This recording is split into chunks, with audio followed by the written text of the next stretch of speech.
형님, 중국집 가시면은 짜장면 드세요? 짬뽕 드세요? 짜장면 아니면 짬뽕 꼭 두 개 중에 하나씩 올려야 돼? 네, 그렇죠, 그렇죠. 야, 어우, 야, 그거 못 고르지. 그거, 야, 정말 너무 힘들어, 그거. 나에게 시련이야, 그런 거는. 그래, 정말 상훈이 야. 오빠다운 시련이다. 아우야, 뭘 그걸 고민해. 그냥 짜장면 한 그릇 시키고 짬뽕을 시키고 다 시켜 먹어, 그냥. 그래. 넌 진짜 머리 좋다. 그치. 그 생각을 못했지. 그냥 하나씩 시켜 먹으면 되는 거 아니야. 그래요. 그러면 식탁도 풍성해지고. 야, 그러지 말고 그냥 코스로 시키자. 하나씩 나오게끔. 상훈 오빠의 시련이 어디로 간 거야? 정말 상훈 그러면 이제 오빠. 시련 이제 끝입니까? 시련 끝? 시련은 끝났어, 분위기. 아우야, 저기. 제가 거기에다가 콩 10개 모은 거 있으니까 탕수육까지 시켜드릴게요. 네가 그거 안 시키면 되겠잖아. 짜장면 드실래요? 짬뽕이 낫다니까. 짬뽕이 좋아하세요? 그 점심시간 되기도 전에 여러분 벌써 도시락 다 까먹은 거예요. 지금 급했어요, 마음이 급했어. 문이라도 좀 열어놓고 있어야지 냄새 나잖아. 그러니까요. 아, 정말 기분이 나쁘네요. 두 개 중에 하나 고른다는 거. 고른다는 게. 네. 네, 시련이에요. 사실 인생이 선택 아니에요?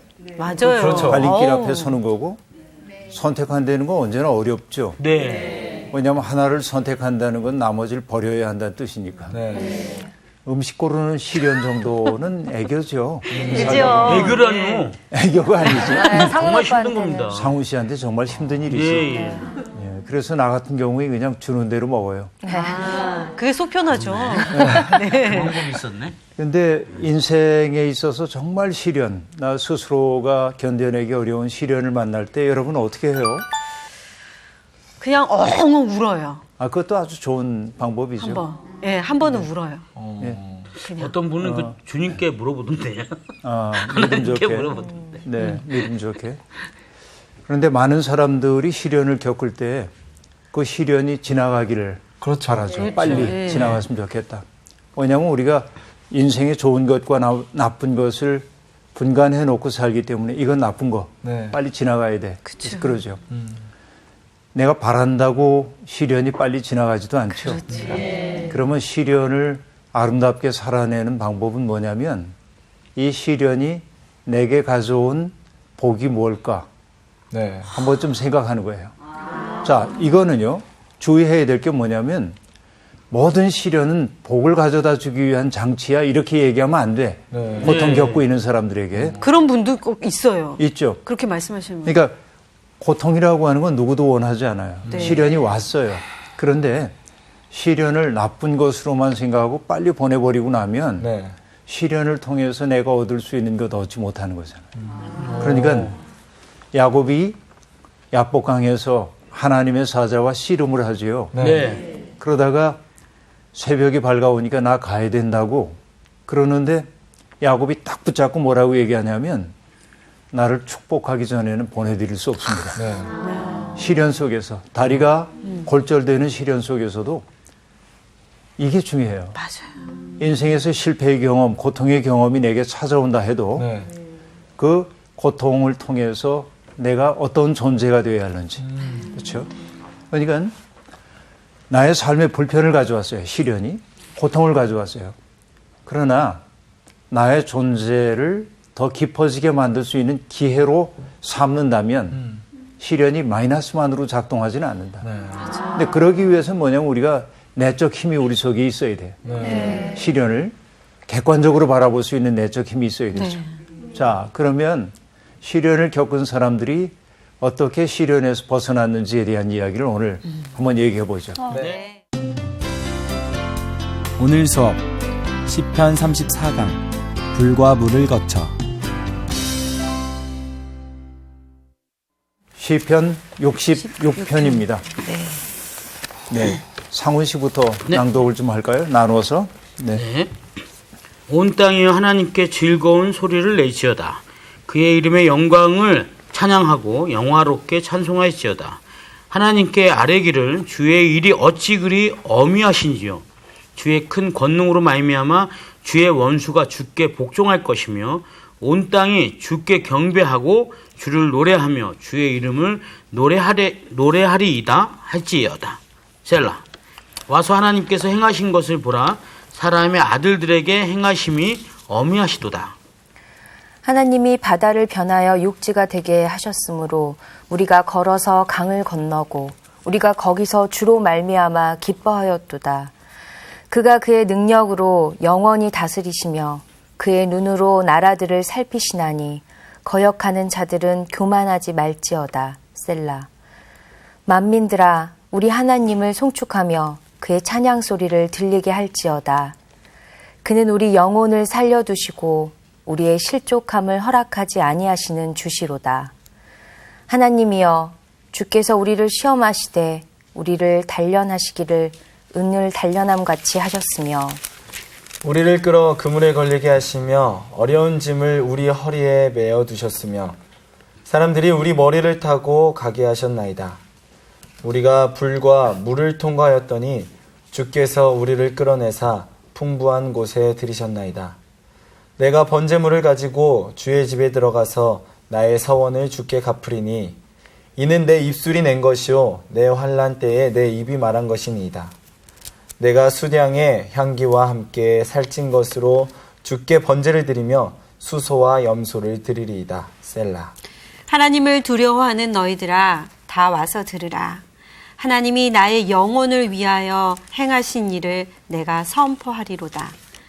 내가 나의 입으로 그에게 부르짖으며 나의 혀로 높이 찬송하였도다.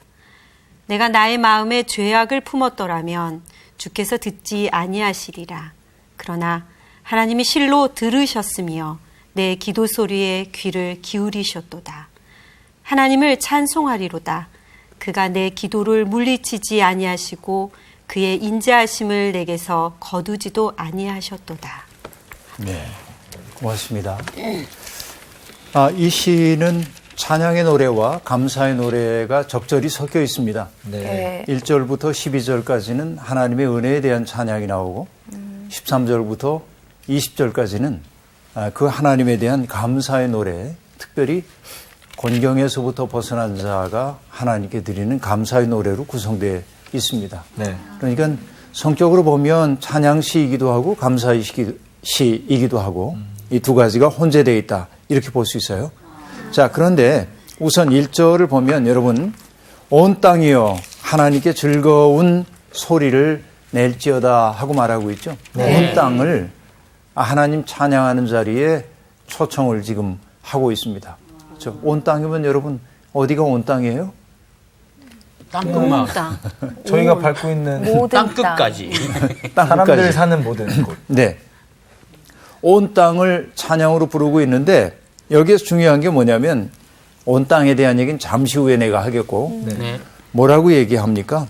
하나님께 즐거운 소리를 낼지어다 명령형입니다. 네. 명령형이에요. 네. 그다음에 그의 이름의 영광을 찬양하고 찬양하라 명령형이죠. 네. 네. 영화롭게 찬송할지어다 이것도 명령형입니다. 그렇죠. 그런데 온 땅이 어떻게 하게 돼요? 4절을 보니까 온 땅이 주께 경배하고 주를 노래하며 주의 이름을 노래하리이다. 그렇죠. 네. 서술어입니다. 응답입니다. 자, 1절과 2절이 명령형으로 되어 있다고 한다면 4절은 거기에 대한 응답으로 온 땅이 하나님을 찬양하고 노래하는 응답이 여기 나타나고 있음을 우리들이 볼 수 있습니다. 네. 그렇죠. 그런데 찬양하라 하고 말했어요. 그럼 찬양의 이유가 있어야 하잖아요. 자, 여러분 보세요. 내가 여러분들에게 상훈 씨 기뻐하세요 하고 얘기했어요.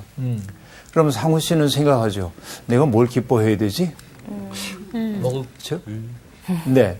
그런데 여러분 정말 재미있는 건 누군가가 기뻐하라 혹은 감사하라라고 얘기하면 네. 생각해 보는 거예요. 내가 뭘 기뻐해야 되지? 네. 내가 뭘 감사해야 되지? 네. 근데 무심히 생각하지 않았을 때는 감사할 게 없었는데 그렇죠. 생각해 보니까 감사할 게 참 많은 거예요. 많죠. 그래서 감사를 여러분 영어로 뭐라 그래요? 땡스. 네. 땡스. 맞죠? 땡큐. 그래서 너에게 이 유자가 들어간단 말이에요. 네. 근데 이 말은 Thank. 생각하다의 과거이기도 해요. 그렇죠. 그렇죠. think와 thank가 같은 단어에서 나온 거 알 수 있어요. 감사라고 하는 것은 생각에서 나옵니다. 역시 생각하지 않으면 감사는 안 나오죠. 그렇죠. 자, 여기에 명령형으로 얘기했다고 얘기했어요. 온 땅이여 하나님께 즐거이 소리를 낼지어다. 영광 찬양해라. 영화롭게 찬송해라. 이렇게 얘기했어요. 그런데 왜 무엇 때문에 그렇게 해야 합니까? 3절이 얘기해 주고 있어요. 이렇게 말합니다. 주의 일이 어찌 그리 어무이하신지요. 그렇죠? 주님의 일이 얼마나 어무이하신지요. 어무이하다는 이 얘기는요. 뭔 뜻이에요? 엄격하다는 뜻이 아니고 네. 우리에게 맞는 표현으로 얘기하자면 주님이 하신 일이 어찌 그리 압도적이신지요. 정말 압도적이라는 건 뭐죠? 내가 생각하는 것을 훨씬 넘어서는 거죠. 저도 압도당하고 싶어요. 압도당하고 싶은 거죠. 하나님한테 압도당하고 싶어요. 압도당하는 거죠. 하나님이 하신 일이 압도적이라고 하는 사실을 이 시인은 지금 상기시켜주고 있어요. 네. 자, 뭐가 그렇게 압도적인지는 우리들이 생각을 해봐야 합니다. 그런데 자, 여기에서 내가 한 가지 아까 여러분들에게 왜 온 땅을 불렀을까요? 하고 물었었어요. 네. 온 땅이 어디냐고 물었었어요. 그렇죠? 자, 여기서 중요한 것이 나옵니다. 온 땅과 여러분 연결해야 될 게 뭐냐면 3절에 마지막에 보면 주의 원수가 주께 복종할 것이며 그렇게 말합니다. 네. 아무 연결이 없어요. 사실은 지금 보면. 그죠?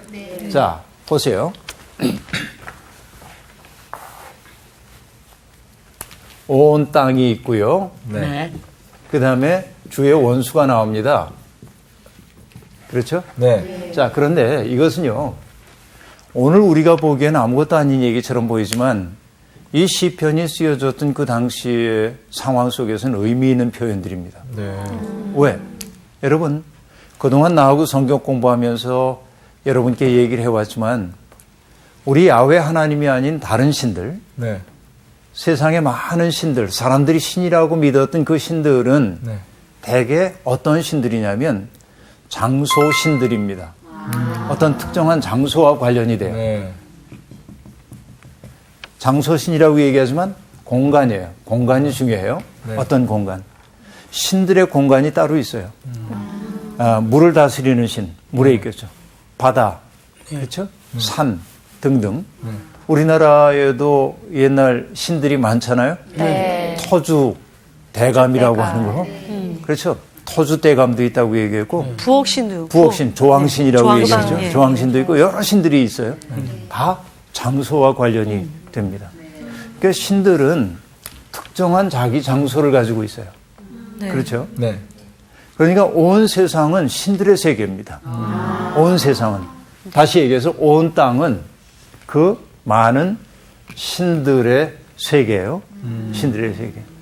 그런데 이 신들은 여러분 성경에서 우리가 믿는 야훼 하나님은 여기에서 그들이 믿고 있었던 신들과 다른 점은 뭐냐? 이 신들은 자기를 위해 사람을 필요로 합니다. 사람들이 이 신들의 노여움을 사지 않기 위해서 신들의 마음을 기쁘게 하기 위해서 뭔가를 갖다 자꾸 줘야 돼요. 그렇죠. 맞아요. 예. 그렇죠? 네. 네. 노여움을 사지 않기 위해서. 그런데 야훼 하나님은 어떠시냐면 인간이 뭔가를 갖다 드려야 하는 분이 아니고 땅에서 벌어지고 있는 고통을 보면서 마음 아파서 땅으로 찾아오시는 분이에요. 네. 이 신들과 다르죠? 그렇죠. 네. 그러니까 하나님은 이거 온 땅으로 얘기되고 있는 것은 장소와 역할을 나누어 가지고 있었던 이 신들의 인간은 매여 있는 거예요. 이 신들의 노여움을 사지 않기 위해서 뭔가 드려야 하고 희생해야 되고 그러죠. 그런데 하나님은 정반대라 그 얘기죠. 자, 그래서 이 신들은 하나님의 입장에서 보면 인간을 어떻게 하고 있어요? 얽어매고 있어요. 그렇죠. 인간을 부자유하게 만들고 있어요. 네. 하나님은 어떤 분이에요? 인간을 자유하게 하고 싶은 분이에요. 네. 그래서 주의 원수는 이겁니다. 그러니까 지금 온 땅을 찬양으로 부른 까닭이 뭐냐면 온 땅은 누가 가지고 있었다고요? 저 신들. 신들의 영역이라고 생각하고 있었어요. 네. 그런데 그들을 누구에게로 부르고 있습니까? 야훼 하나님을 찬양하는 자리에 지금 부르고 있어요. 네. 그렇죠. 저 신들의 역할을 하나님이 다 가지고 있는 거죠. 사실은. 네. 실제로는 우리 하나님이 하시는 일이죠. 그러니까 이 시인이 그걸 깨달은 거예요. 그래서 뭐라고 얘기했냐면 주의 일이 어찌 그리 어무하신지요. 자, 주님의 일이 어찌 그리 압도적이신지요. 이 신들과 비교할 수가 없는 거예요. 그러면 여러분 이게 보통 구절이 아닌가 할 수 있겠죠. 이 시인은 바로 그런 맥락 속에서 탄생하고 있습니다. 그런데 여러분 여기 온 땅을 찬양으로 부르고 있는데 하나님의 이름이 여기에서 하나님이라고 우리말로 번역이 되어 있지만 대개 여러분 하나님을 일컫는 단어가 야훼. 야훼였죠. 전에도 얘기했지만은 원래 발음이 야훼는 아니고 야훼가 바른 발음인데 우리말로는 야훼라고 이제 하고 있습니다만은 야훼 하나님은 어떤 하나님이냐면 이스라엘과 언약을 맺으신 하나님이에요. 이스라엘과 언약을 맺었어. 너희가 내 말을 들으면은 나는 너희 하나님 될게. 너희는 내 백성이 될 거야. 그렇죠. 언약 관계를 맺었어요. 이스라엘의 하나님 야훼입니다. 그런데 온 땅을 찬양으로 불렀을 때 이스라엘의 하나님 야훼라고 부르면 온 땅은 기분 나쁠 수도 있습니다. 그렇죠. 네. 그래서 중립적 단어를 사용합니다. 여기에서 그냥 하나님 야훼라는 말을 일부러 빼고 있어요. 이게 굉장히 의도적 서술인 걸 우리들이 알 수 있습니다. 여기에서 그렇죠? 재미나는 부분이에요. 그래서 어쨌든 지금 찬양을 지금 하고 있는데 합창단이 지금 얘기하는 거예요. 온 땅이 주님께 경배하고 주님을 노래하며 주의 이름을 노래할지어다. 이렇게 이제 말하고 있습니다. 자, 그런데 5절 얘기합니다. 5절에서도 찬양의 이유라고 얘기했죠.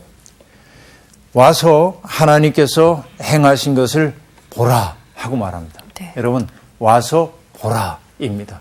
네. 어디서 들어본 말 같지 않아요? 와서 보라. 신약에서 본 것 같아요. 그렇죠. 상훈 씨가 공부를 열심히 하더니 역시 와 보라 뭐. 와서 보라. 근데 여러분 내가 메시아를 보았다 하니까 세례요한의 제자들 몇이 정말인가 그러고 나왔어요. 예수님한테 와가지고 묻습니다. 어디 계세요? 그러자 예수님이 하신 말씀이 와서 보라. 요한복음에 나오죠. 와서 봐라.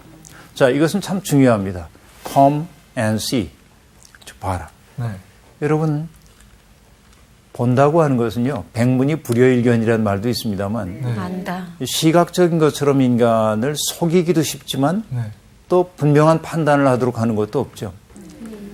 여러분 저는 얘기해요. 선교라고 하는 게 뭐냐. 어느 선교신학자의 얘기입니다만 매력의 감염이에요. 매력의 감염. 매력의 감염이야. 그러니까 예수 믿으세요. 예수 믿으세요. 그렇게 말로 지금 내가 얘기합니다. 근데 사람들 별로 받아들이고 싶지 않아요. 그런데 그 말을 하는 사람이 너무나 아름다운 인생을 산다고 한다면 사람들은 궁금해질 거예요. 맞아요. 저 삶이 참 매력적이다. 그렇죠? 그런데 기독교인들이 살아가는 모습이 전혀 매력적이지 않아. 자기 이성만 차리고, 그렇죠? 자기 중심적으로 사고하고, 그럼 와서 보라 소리를 못 해요. 그래서 사람들이 말을 바꿉니다. Come and see가 아니라 Come and listen. 와서 들어라. 그것도 listen도 아니지. Come and hear. 들어라. 여러분 이게 개신교회가 욕을 먹고 있는 까닭 가운데 하나가 삶으로 보여주지 못하는 데 있다고 볼 수 있어요. 그러나 이 시인이 지금 얘기하는 것은 뭐냐면 와서 봐라. 무엇을? 하나님께서 행하신 일을 그렇게 말합니다. 그러면 도대체 하나님이 하신 이 일이 어떤 일이길래 그럴까요? 6절을 보세요. 이렇게 얘기합니다. 하나님이 바다를 변하여 육지가 되게 하셨으므로 무리가 걸어서 강을 건너고 우리가 거기서 주로 말미암아 기뻐하였도다 하고 말합니다. 자, 여러분 이 6절이 얘기하고 있는 상황이 어떤 상황 같아요? 그 홍해가 갈라지고 그렇지. 애굽을 그렇지. 탈출하게. 또 강을 건넜다고 하는 얘기는 요단강 갈라진 얘기도 네. 떠오르죠? 네. 그렇죠. 네. 여기에 이제 무리가 바다를 건너서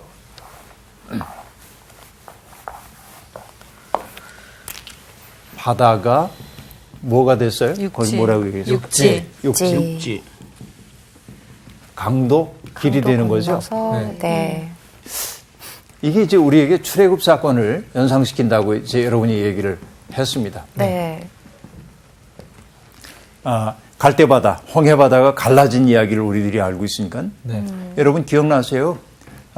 그 출애굽 이야기 홍해바다를 건넌 이야기를 보면 백성들이 다 건너잖아요. 네. 네. 추격해 옵니다. 바로의 네. 군대들이. 그런데 물이 이렇게 오면서 어떻게 되죠? 다 죽죠. 뻐르게 빠지고 바로의 군대들도 수몰되지만 네. 더 중요한 건 뭐예요? 바로의 병거. 네. 그렇죠? 네. 그러니까 전쟁에 있어서 철병거처럼 무서운 게 없었어. 그 당시에. 네. 그렇죠. 근데 이게 어때요? 뻐륵 속에서 다 파묻혔어요. 아주 무기력해진 거죠. 그렇죠. 그건 굉장히 어떤 제국주의에 대한 조롱이라는 얘기를 했었어요. 이런 것들이. 하나님 앞에서 이것들이 얼마나 무기력한가 하는 걸 보여주는 거였죠. 그런데 어쨌든 출애굽 사건을 지금 연상시켜주고 있는데 네. 네. 바다라고 하는 것을 그 고대 근동의 신화에서는 얌이라고 얘기했고 강을 나하르라고 얘기하는데 네. 여러분 이거 바다를 육지로 만드시고 강을 길로 만드셨다는 얘기가 출애굽 사건만 연상시키는 것은 아닙니다. 네.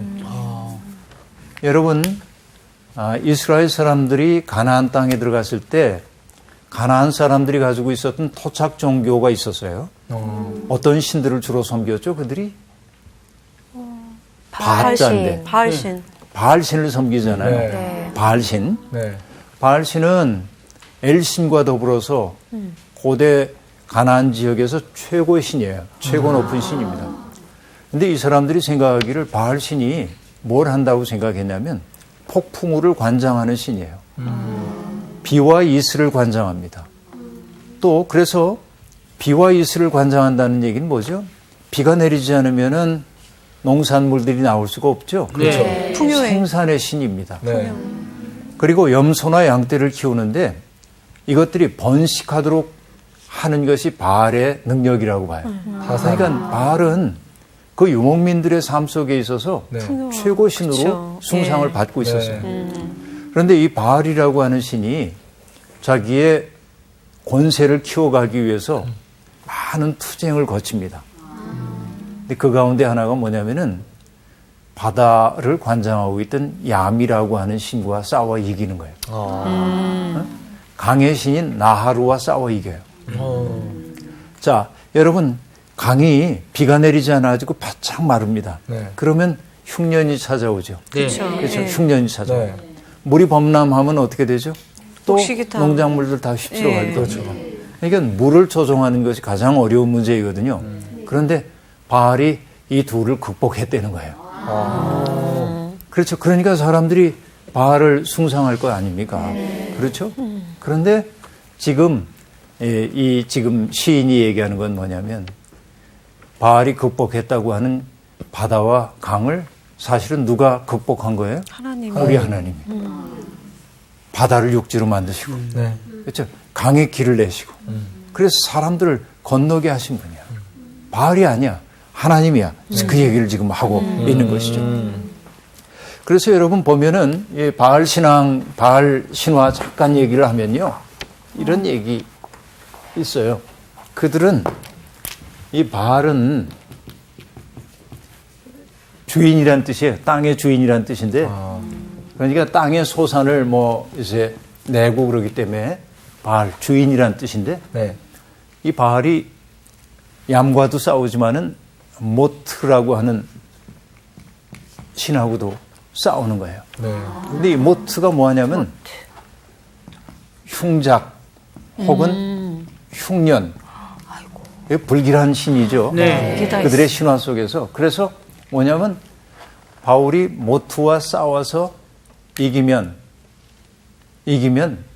풍년이 오고 바알과 모투가 싸웠는데 모투가 승리하면 흉년이고. 흉년이 오는 거예요. 그것도 몇 년씩 오냐면 7년 풍년과 7년 흉년이 옵니다. 오 마이 갓. 이 얘기 어디서 들은 그러게요, 거 많이 네, 들었는데. 저기. 그거 어디였어요? 뭐지? 요셉 이야기. 요셉 맞아요. 꿈 그렇죠. 이야기. 그래서 7년 풍년과 7년 흉년 얘기가 나왔죠.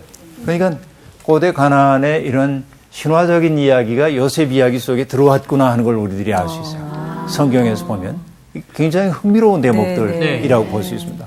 근데 어쨌든 저런 바알이 관장하고 있는 세계에서 그렇죠. 관장한다고 생각하고 있던 세계에서 하나님이 뭐냐면 바알이 아니라 우리가 믿는 하나님이 세상을 질서 있게 만들어 가신단 말이죠.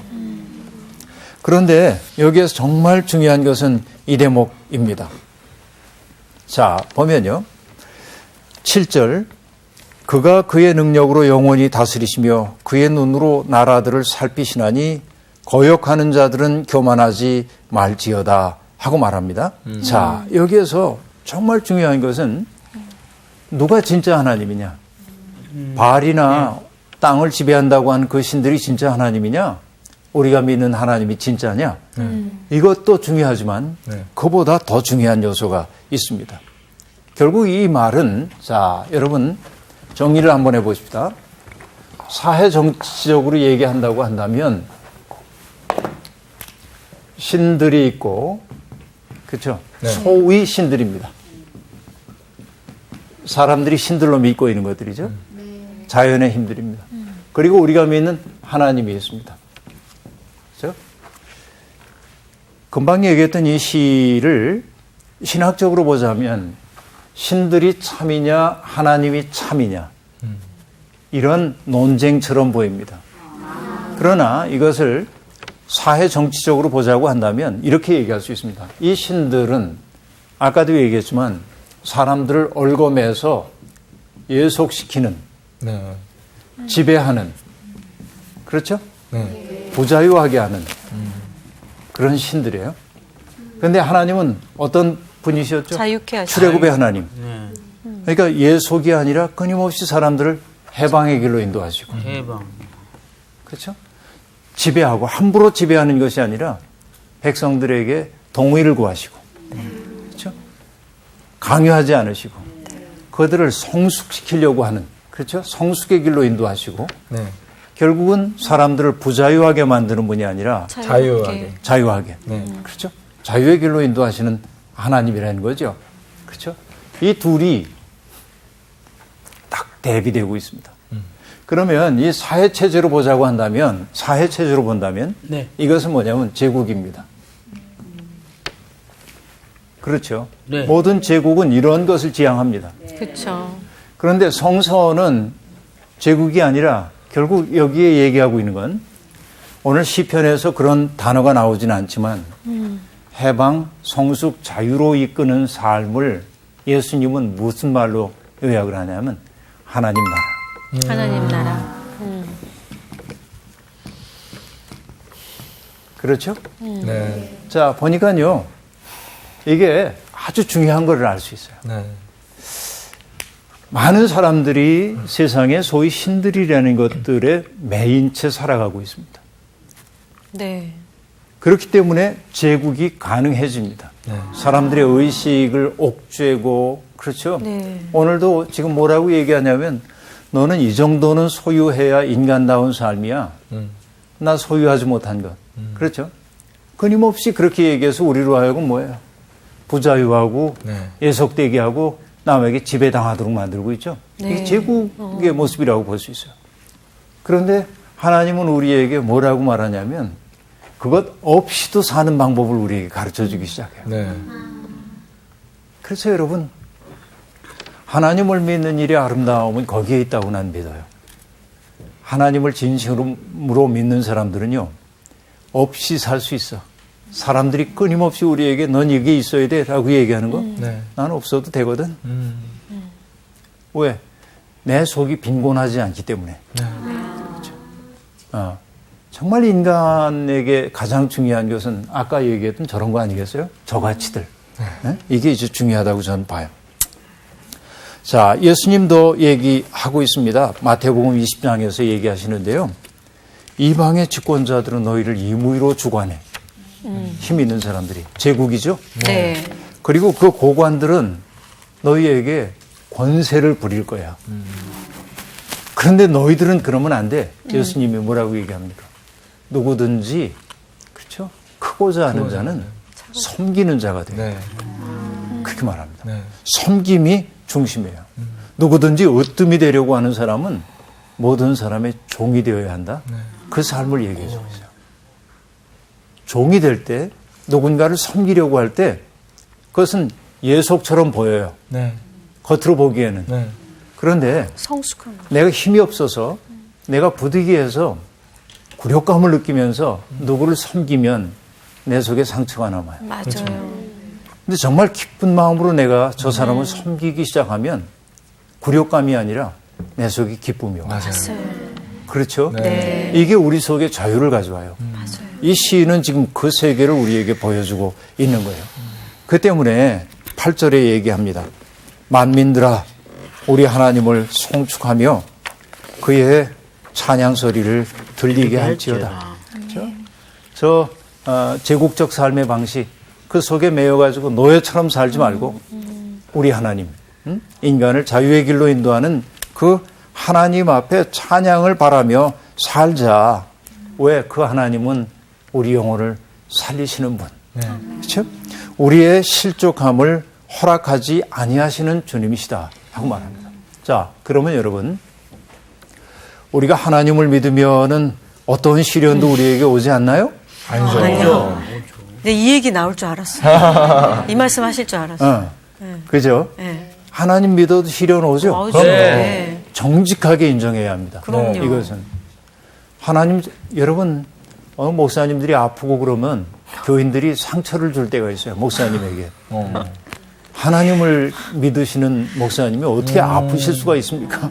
네. 그리고 아플 수는 있는데 왜 못 나오시냐고. 못 기도해서 나냐고. 나오셔야지 왜 못 나오시냐고. 믿음으로 나아요. 이건 진짜 상처가 되겠다. 진짜. 정말로. 이게 좀 폭력이에요. 아니 목사님은 사람 아닌가요? 그렇죠. 그죠? 아픈 얘기입니다만, 제가 잘 아는 어느 목사님의 사모님이 암에 걸려가지고, 암이 전이가 돼서 예. 뇌까지 아이고. 침범을 했어요.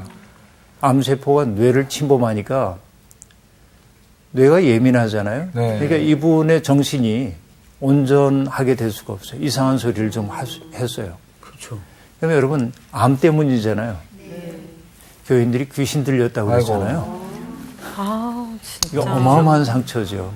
그렇죠. 그런데 자, 여기서 보면 금방 얘기했던 것처럼 우리가 하나님을 잘 믿을 때 하나님이 우리를 찬송할 수 있는 자리에 세우시고 또 실족치 않게 하신다고 얘기를 했는데 사실 살다 보면 수없이 많은 어려움들이 우리에게 네. 찾아오죠. 그럼요. 그렇죠. 그래서 얘기합니다. 여기에 주님이 우리를 시험하시되 우리를 단련하시기를 은을 단련함 같이 하셨다. 말은 여기 시적으로 표현해 놨지만 아까 지난 시간에도 얘기했던 것처럼 그냥 이 문자에만 매이지 말고 네. 도대체 어떤 경험이 이런 문자를 낳았을까 하고 생각을 해보면 그 경험 세계 속으로 가보면 정말 견디기 어려운 시련이 있었겠죠. 여기 또 이렇게 얘기합니다. 우리를 끌어 그물에 걸리기도 하셨대. 그렇죠? 어려운 짐을 우리 허리에 메어두셨대. 부자유하게 만드신 것처럼 보여요. 심지어는 사람들이 우리 머리를 타고 가게 하셨나이다. 우리 머리를 밟고 가는 거지. 그러니까 이건 어마어마한 시련을 지금 겪고 있는 것이라고 볼 수 있겠죠. 네. 그런데 여러분, 우리가 잊지 말아야 하는 것은 뭐냐면 이 시인은 그런 시련을 하나님이 가져다 준 것처럼 표현을 했습니다. 그러나 모든 시련이 하나님이 주시는 것이라고 얘기하면 안 됩니다. 네. 이게 중요한 거예요. 네. 그것도 위험. 근데 이 시인이 이렇게 표현을 하고 있는 까닭은 어디에 있냐면 하나님이 이 시련을 주셨다고 믿었기 때문이 아니라 이 시련도 하나님 안에서 벌어지고 있다. 다시 얘기하면 이 시련은 나 혼자 겪어내고 있는 것이 아니다. 하나님이 시련을 겪고 있는 나를 지금 보고 계시다. 네. 나의 보호자로. 그렇죠. 그러니까 이 표현 속에 담겨 있는 것은 뭐냐면 이 시련 속에 나 홀로 있는 것이 아니고 하나님이 나와 함께하고 계시기 때문에 이 시련은 의미 있는 고통이 되고 나는 이것을 넘어설 수 있어. 그 표현이 이렇게 나온 겁니다. 네. 그렇죠. 그러니까 여러분 말만 갖다 써가지고 어떤 사람 고통받는 사람을 보면 다 하나님이 주신 시련이야 견뎌 이렇게 얘기하면 안 돼요. 네. 결과적으로는 그 시련을 그가 극복해 나올 수 있도록 격려해야 하긴 하지만 네. 너 지금 그 시련 겪는 게 네 죄에 대한 하나님의 벌이다 이렇게 얘기하면 안 된다 그 얘기죠. 욥 친구들이네요. 욥의 친구들이죠. 여기 시인이 지금 얘기하고 있는 것은 내 삶에 시련이 많아서 그런데 지나놓고 생각하니 그 모든 시련들이 무의미한 시련은 아니었다. 그렇죠? 어떨 때 그 시련이 무의미한 시련이 아닙니까? 나 홀로 견뎌내는 게 아니라 그 시련 가운데서 하나님이 나와 함께 계셨다는 사실을 알게 될 때 그 시련은 내 삶 속에 성숙을 가져오고 내 삶의 의미의 차원을 열어주는 거죠. 그렇죠. 그래서 시인은 그렇게 고백하고 있는 겁니다. 그런데 여러분 재미나는 게 뭐냐면은 앞에 얘기가 나왔던 건데요. 앞에도 나오고 이제 뒤에 뭐라고 얘기했어요? 12절. 우리 머리를 타고 건너간다 얘기했는데 네. 우리가 물과 불을 통과하였더니 주께서 우리를 끌어내사 풍부한 곳에 들이셨나이다 하고 말합니다. 네. 불과 물. 여러분 가만히 생각해 보면 지금 여기 얘기하고 있는 온갖 시련들이 불과 물인데 네. 출애굽 사건에 빗대 얘기하자면 물은 그 홍해바다와 같은 그런 것일 거고 불은 광야 지나는 게 불 같은 경험 아닙니까? 그 뜨거운 광야를. 네. 그러니까 총체적인 어려움이에요. 근데 여러분 재미나는 게 쇠를 연단하는 거 보신 적이 있어요? 칼 만들거나 그럴 때 어떻게 하죠? 더 달고요. 풀무불 속에다가 풀무불을 옛날에는 우리 풀무불 이렇게 이제 바람을 공기를 집어넣는 거죠. 그리고 쇠를 거기에다 달고요. 네. 그 다음에는 어떻게 해요? 다시 물에다 한 다음에 모루 위에 올려놓고 네. 망치를 가지고 두드립니다. 그 다음엔 뭐 하죠? 물 속에 콕 집어넣어요. 당금질이죠. 네. 근데 그거로 끝이 아니죠. 다시 또 불 속에 집어넣어요. 7번 해야 강설이 단단해지고 그렇잖아요. 물과 불 속에 들어가서 단단해지는 거죠. 끈질겨지고 그렇죠. 맞아요. 이게 정말 놀라운 일이죠. 인생도 그러합니다. 때때로 우리에게 물 같은 시련, 불 같은 시련들이 오는데 네. 그 시련을 혼자 겪어낸다고 생각하면 우리는 황폐해져. 견딜 수가 없어. 그러나 이 시련 가운데서도 하나님이 나를 부둥켜 안고 있다. 하나님의 은총의 날개를 나를 품고 있다고 생각할 때 그 시련은 의미 있는 시련이 될 수 있는 거죠. 믿음을 갖고 산다고 하는 것은 시련 없는 인생을 사는 것이 아니고 시련을 아름다운 삶의 성숙으로 바꿔내는 거죠. 그래서 나는 여러분들에게 얘기하죠. 믿음이란 연금술입니다. 그렇죠? 시련이라고 하는 어떻게 보면 고통스러운 생의 자료를 가지고 인생의 가장 아름다운 것을 만들어내는 거죠. 자, 이걸 깨닫고 나면 인생이 별로 겁이 안 나는 거예요. 그래서 13절부터 나오는 얘기는 결국 13절부터 20절까지 나오는 얘기는 감사의 시입니다. 그렇죠? 환난 때 한 서원을 자기가 이렇게 갚는다 하는 얘기. 그리고 그가 얘기합니다. 환난과 고통 가운데서 하나님 내가 어려울 때 나와 함께 해주시기를 소망합니다. 이 시련을 지나게 하시면 하나님 제가 어떻게 할 거예요? 하고 얘기했죠. 서원해서. 그걸 갚는 거예요. 그리고 이 시인이 얘기합니다. 자기가 겪었던 그 고통을 뭘 하냐면 증언의 기회로 삼는 거예요. 16절에 보면 이렇게 얘기하죠. 하나님을 두려워하는 너희들아 다 와서 들으라. 아간 와서 보라였는데 네. 와서 들으라. 하나님이 나의 영혼을 위하여 행하신 일을 내가 선포하리로다 하고 얘기합니다. 자, 여러분 제가 그래서 아주 중요하게 생각하는 것이 뭐였어요? 내가 겪었던 경험을 나 혼자만의 경험으로 가지고 있지 말고 그쵸. 그것을 보편적 체험으로 만들어가야 합니다. 네. 나만의 자산이 아니라 네. 다른 사람을 위한 자산으로 만들어줘야 돼요. 자, 내가 오늘 시련 속에서 하나님이 나를 어떻게 도우셨는지를 경험했을 때 이 네. 증언이 시련을 겪고 있는 사람들이 시련을 벗어날 수 있는 길이 되어주기도 하잖아요. 그렇죠? 네. 개인의 체험에 그치지 않고 그것을 공적 자산으로 만들어가는 것이 신앙 공동체들이 가져야 하는 일입니다. 자, 너무나 많은 사람들이 그 온 땅에 살고 있는 사람들이 하나님 아닌 것들을 숭배하며 사느라고 부자유함 속에 살고 있습니다. 그래서 삶이 점점 어려워지고 있습니다.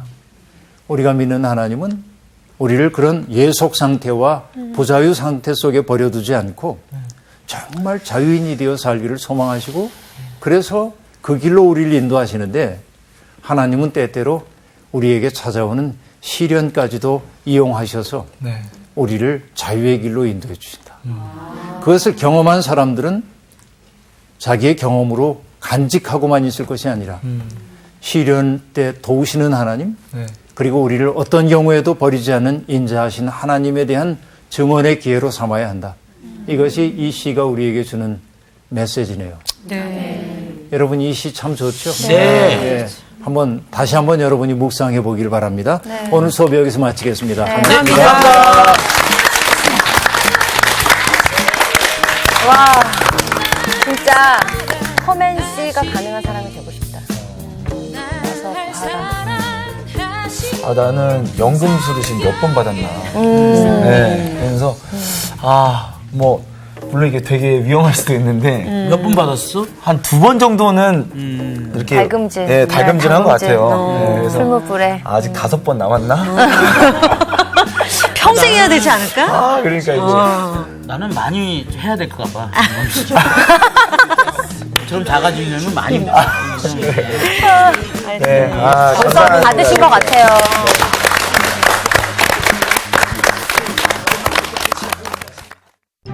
이번 주 퀴즈입니다. 시편 66편은 하나님이 민족과 개인에게 행하신 일들과 그에 대한 감사의 시입니다. 관련이 없는 것은 무엇일까요? 1번 바다와 강을 육지같이 건너게 하셨다. 2번 우리를 시험하사 은같이 단련하셨다. 3번 마음에 죄악을 품고 기도하였어도 들어주셨다. 정답을 아시는 분은 CBS 성서학당 홈페이지에 정답을 올려주시거나 우편으로 보내주시면 됩니다. 보내실 곳은 서울특별시 양천구 목동서로 159의 1번지 CBS 성서학당 담당자 앞입니다. 연락처를 꼭 남겨주세요. 선정되신 분들에게는 대한성서공회에서 성경, 송태근 선생님의 내가 어디 있느냐, 하나님이 꿈꾸는 교회, 김기석 선생님의 오래된 새길, 신우인 선생님의 땅과 하늘의 갈림길에서, 구미정 선생님의 두 글자로 신학하기 가운데 하나를 드립니다.